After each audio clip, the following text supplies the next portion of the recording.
ಇಂದಿನಿಂದ ದೇಶಾದ್ಯಂತ ನೂತನ ಕಾರ್ಮಿಕ ಸಂಹಿತೆಗಳು ಜಾರಿಯಾಗಲಿವೆ.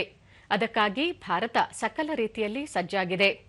ಔದ್ಯೋಗಿಕ ವಲಯದಲ್ಲಿ ಕ್ರಾಂತಿ ಉಂಟು ಮಾಡುತ್ತದೆ ಎಂದು ನಿರೀಕ್ಷಿಸಲಾಗಿರುವ ಈ ಸಂಹಿತೆಗಳು ಉದ್ಯೋಗಗಳು, ವೇತನ ಮತ್ತು ಕಾರ್ಮಿಕರ ಸುರಕ್ಷತೆಯ ವಿಚಾರದಲ್ಲಿ ಮಹತ್ವದ ಸುಧಾರಣೆಗಳನ್ನು ತರಲಿವೆ.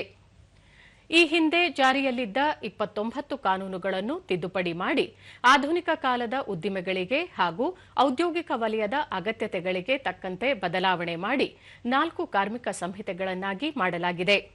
ಅವುಗಳೆಂದರೆ ವೇತನ ಸಂಹಿತೆ 2019, ಕೈಗಾರಿಕಾ ಸಂಬಂಧಗಳ ಸಂಹಿತೆ 2020, ಸಾಮಾಜಿಕ ಭದ್ರತಾ ಸಂಹಿತೆ 2020 ಮತ್ತು ಔದ್ಯೋಗಿಕ ಸುರಕ್ಷತೆ, ಆರೋಗ್ಯ ಮತ್ತು ದುಡಿಯುವ ಸ್ಥಿತಿಗತಿ ಸಂಹಿತೆ 2020.